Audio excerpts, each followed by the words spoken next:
Unity of Houston is an inclusive church where we seek to understand and live the teachings of Jesus and other spiritual masters.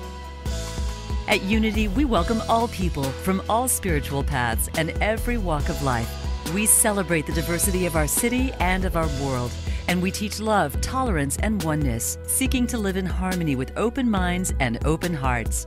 Wherever you are in your spiritual path, you are always welcome at Unity. Join us and discover that the life of your dreams is already within you.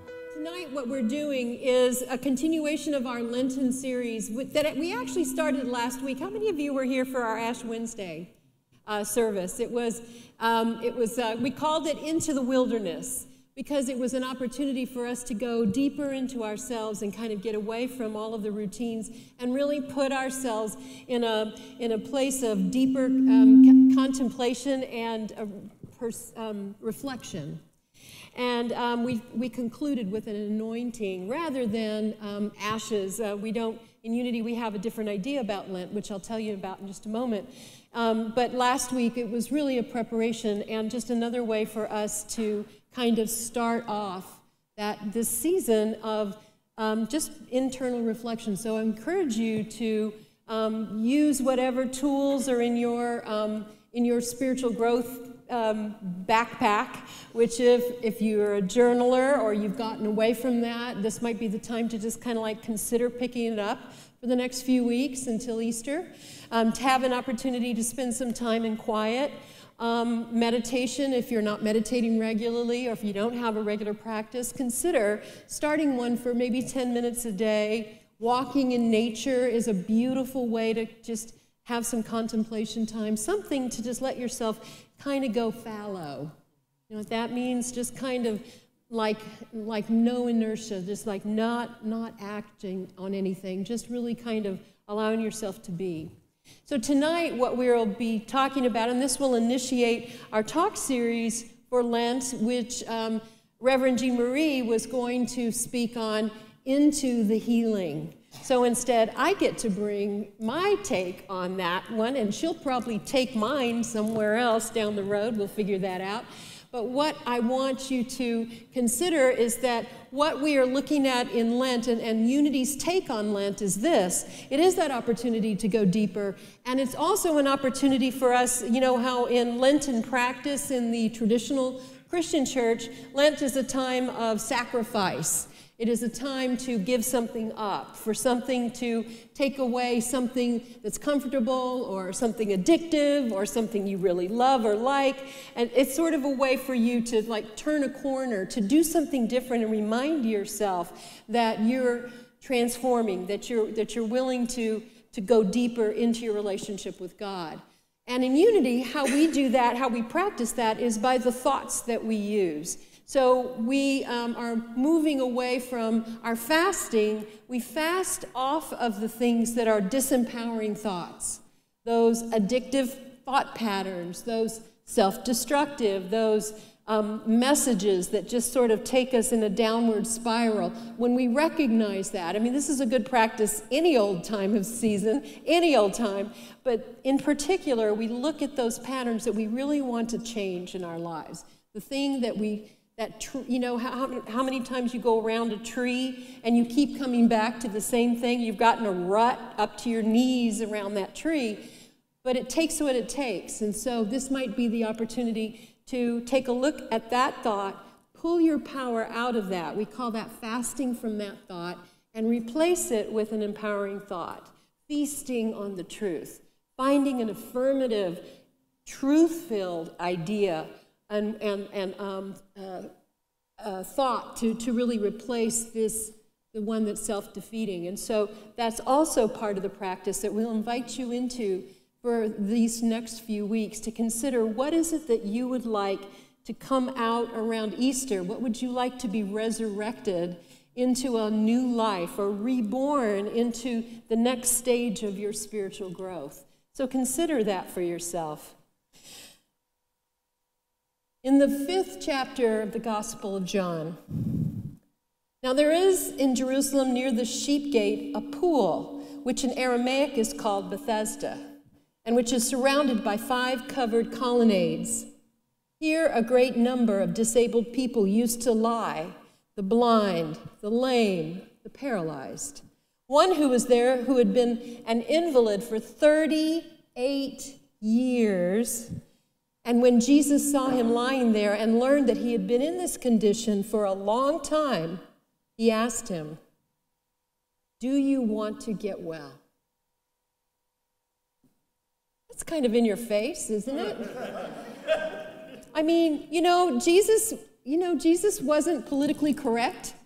In fact, he was exactly the opposite. He was always turning tables over, not just in the temple courtyard. He was turning, always surprising you, always coming at a different place. But what else would he ask someone who had camped out right by the healing waters, paralyzed all these years, and hadn't moved into the water for the healing? Or had, Jesus didn't know, but never really left the edge, the water's edge, but never really receiving the healing. It was a logical thing based on what he could see and based on what he understood about what healing is. How does somebody come into wholeness? Nobody does it to you. Nobody does it for you. You get help to do it. In the 21st century, we call that doctors and healthcare workers and medication and treatments and loving care and support and assistance and all the ways in which people pray with us and all the ways in which we get these supports. But nobody does it for us. No one person does that. Even procedures that correct abnormalities or fix things that are broken do not do the healing. The body does the healing, and we cooperate with it. It is always energetically ours. It's always energetically coming from the center of us into expression. So do you want to get well? "Sir," the invalid replied, "I have no one to help me into the pool when the water is stirred. While I'm trying to get in, someone else goes down ahead of me." He didn't answer Jesus. Did you notice that? He didn't say emphatically, "Yes, I want to be healed." So Jesus said to him, "Get up, pick up your mat, and walk." At once the man was cured. He picked up his mat and walked. Why do you think that was? Because he moved from the idea that he was powerless, and Jesus, this healer, let him know that the power was already inside of him, that it was his to own, it was his responsibility, it was his to initiate. There had to come from something deep inside of him. And to his credit, apparently, in that moment, the light went on. And he stood up and he walked.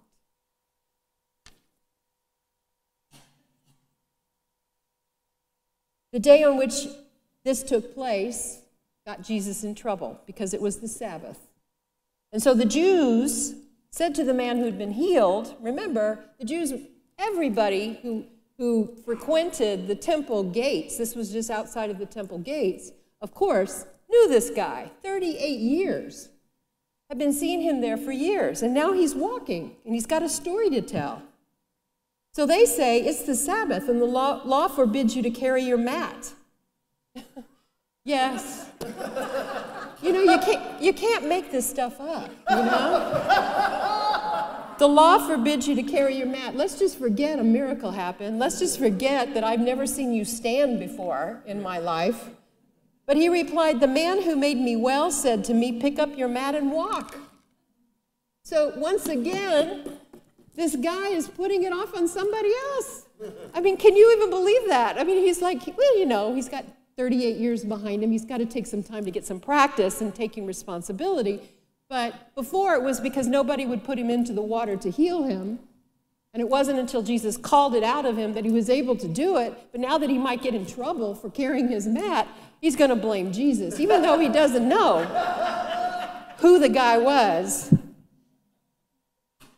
So they asked him, "Who is this fellow who told you to pick it up and walk?" And the man who was healed had no idea who it was, for Jesus had slipped away into the crowd that was there. Later, Jesus saw him in the temple and said to him, "Oh, see, you're well again. Stop sinning, or something worse may happen to you." And the man went away and told the Jews that it was Jesus who had made him well. That's a setup for things that would unfold later on. But in the meantime, let's think a little bit more about this idea that Jesus saw him. I'm going to stop getting too close to that. That when Jesus saw him, what he said was, "Stop sinning." Now that has a lot of baggage for most of us. And we're thinking, like all the shame, all the guilt, all the, the corruption, all of the inability to be perfect or the drive to be perfect. That's really not what Jesus is saying. What Jesus is really saying is the sin is missing the mark on the truth of who you are. And in the moment that you are walking and carrying your mat, you are expressing that truth. Don't fall back into forgetting that this is who you are, that this is where your power is, that this is how you present in the world. You see, our experience, as personal as it is not the truth necessarily. But you know what it is? It is always our experience, and our expression is always the consequence of what our capacity to believe and the level of truth we are able to accept in any given time. That is always what is coming through, and what we're expressing from is our own capacity to this point.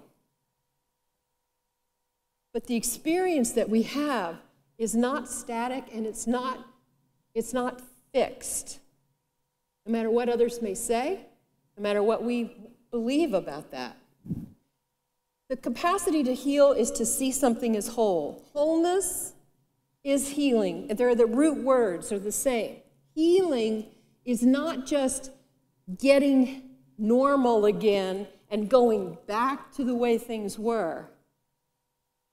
Healing is being able to bring something that never was into expression and bringing a whole new experience into expression. Seeing ourselves as whole. We were partial before. We were ready for a move, and so if something broke down, something stopped working, got our attention.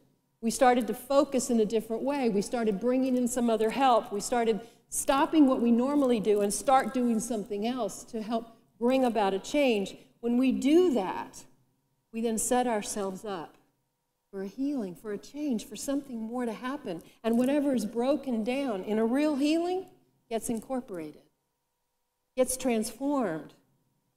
We don't go back to being the way we were. We become a new creature. And healing, not something we do. Something we do for someone else. We don't heal others. It is something that we already are. Whole. It's just that we didn't see it quite like that before. Now, the light comes on. Suddenly we do. Deepak Chopra talks about our bodies as a scientist would, that they're a flow of atoms and cells, that we're constantly sloughing cells. We constantly are. This is documented. This is medical scientific fact. We're constantly sloughing cells that have senesced, that are old and used up, and they're let go of, and new ones are taking their place, and new ones are being created all the time.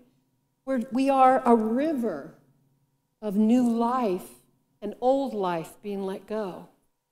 Atoms and changes at the molecular level, electrons being shared. And the truth is, we don't have boundaries at all, even though we look like this is the extent of me up here, and that's the extent of you, and that's where you are, and you're seated right there. We can all see that.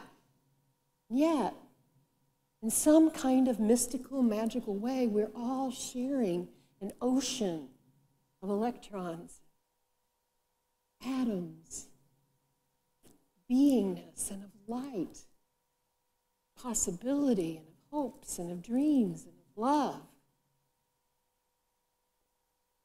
This is our vehicle for this lifetime, and our life purpose is soul fulfillment, the fulfillment of our soul through this vessel in this lifetime. That's why we're here in some capacity.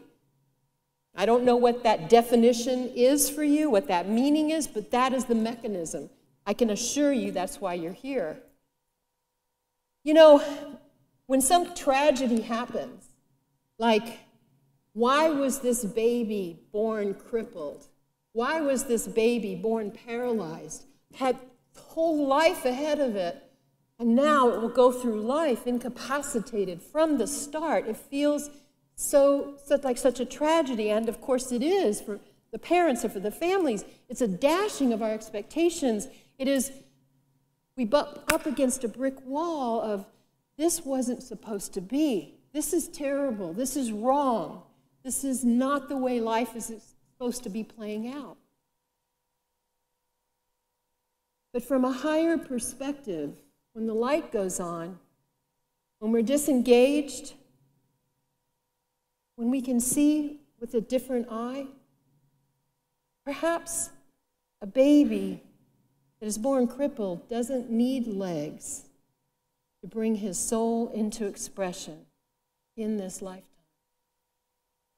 See him for all that he is. And as you see him for all that he is and help him grow and develop and meet the challenges that his body, his very specially outfitted body for this soul experience, whatever lessons it brings and experiences are powerful lessons, not just for him, but for everyone in his wake, for everyone in his life, for everyone who sees him. No matter what their judgments or fears, no matter what they see and what they're afraid of. John chapter 9, Jesus' disciples asked him, "Rabbi, who sinned, this man or his parents, that he was born blind?" "Neither this man nor his parents sinned," Jesus said, "but this happened so that the work of God may be displayed in his life." Jesus was clear.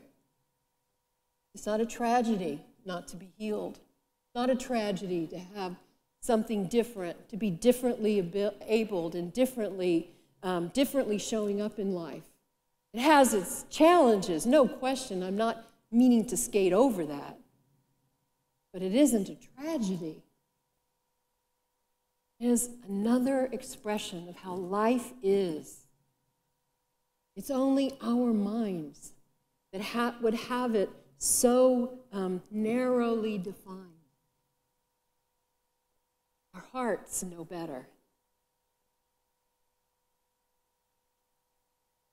Jesus said, "Do not judge according to appearances, but judge with righteous judgment." The only place you can do that is from your heart. Can we repair bodies? Yes, most of the time, often. But if this was the only evidence of healing that we had to repair a body and set it back in place and get it going again, it's a pretty short-sighted view of life. Scientific ability to determine and change defects happens now in utero. Where would we stop tinkering with life? At what end of the spectrum would we keep trying to fix or change or make normal or routinize or to bring everything into some other degree of understanding around it? I'm not saying that these advances are not useful, that they don't bring some wonderful miracles and positive results. What I want to say is that from a higher level, let's recognize that there is more to life and more purpose in life than meets the eye. Because honestly, when will we ever be satisfied with the external experience of our lives? How many of us see ourselves in the mirror and say, man, that is a good-looking person right there. That, I have never looked better in my life than I do right now. I look terrific. I wouldn't change a thing on me. It doesn't happen in my house. I don't know. But you see, we will never be satisfied. We're taught to find the things that are wrong, and we're taught to live in the lack, in the sense of that. Fasting from those ideas and opening ourselves to feasting on the beauty and the power and the love and the okayness and the normalness and the beauty and the juiciness of life. That's what we're really here for. We don't want to go back to the way life was. We don't want to fix things and set them back in place and go back to living the way we were. We do think that. We do think we want that. But the truth is, we don't even know what we're not choosing when we actually open ourselves to what incorporating this powerful opportunity to experience something new can be. Our bodies hold our woundedness, patterns of hurt, anger, shame, guilt. This is our mechanism. This is where we store those memories. This is where we store those wounds, and we spend our lives working on letting go and facing those things, forgiving ourselves and others. We work on that part of us to just release and to let go and to find ways in which we can embrace more life and more love. We integrate our gifts and our dreams, rise, and we integrate them into our wholeness. This is an amazing life. No matter what cards we were dealt, this life, this breath, this experience of moment to moment, there's a reason we thought this was a good idea to incarnate. Healing is finding meaning. Dr. Rachel Naomi Remen, she wrote these words. She said, through illness, people may come to know themselves for the first time and recognize not only who they genuinely are, but also what really matters to them. As a physician, I have accompanied many people as they have discovered in themselves an unexpected strength, a courage beyond what they would have thought possible, an unsuspected sense of compassion, or a capacity for love deeper than they had ever dreamed. I have watched people abandon values that they have never questioned before. Find the courage to live in new ways. Often these people are more soul-infused. Soul-infused. Concentrate on that for a minute. He says, when I first became ill with Crohn's disease more than 45 years ago, I felt profoundly diminished, different, and even ashamed. I had not known then that what challenges the body can evolve and strengthen the soul. I had focused on the curing of my disease and despaired when this was not possible. It took years for me to recognize the movement toward wholeness that was happening in me, while my attention was elsewhere. We are a river of change. We are a river of life. We can no more go backwards than the river can flow backwards. We flow with it, and we become more. And the opportunity to extend ourselves and to absorb and to have courage and to speak from a higher understanding about ourselves, to move from fasting from the old thoughts and ideas that limited us and kept us small, and to feast on the things that actually call out a deeper, bigger, broader, louder truth in us.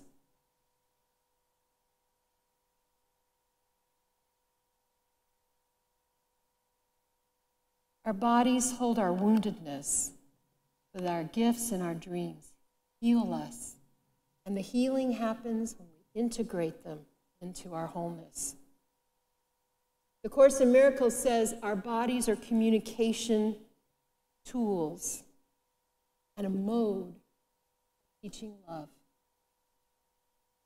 What if we embraced that as our main operating system, our motto?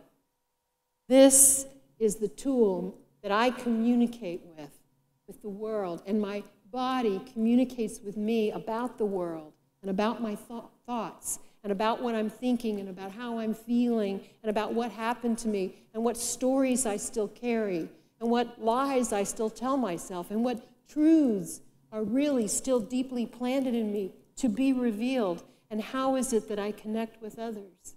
If this was my communication tool, and all I'm here to do is to use this to teach love, and there is nothing we could not heal from, heal with, heal toward. The man at Bethesda, 38 years. His healing wasn't going back to what it was, because status quo for him would be to lay 39 years by the pool. He wasn't going anywhere. He had to go forward, had to step out. What advances your growth, your soul, your life? Fast from I can't, I don't, I'm not, and feast on I can, I am, I'm here. Go on, get up, pick up your mat, and walk, for heaven's sake. God bless you all. Thank you for watching this message today. I'd like to invite you to join us in person here on campus at Unity of Houston for Sunday morning or Wednesday evening services. If you can't be with us here on our campus, you can still join us live on Facebook or on our website, unityhouston.org, Sunday mornings at 11 a.m. Central.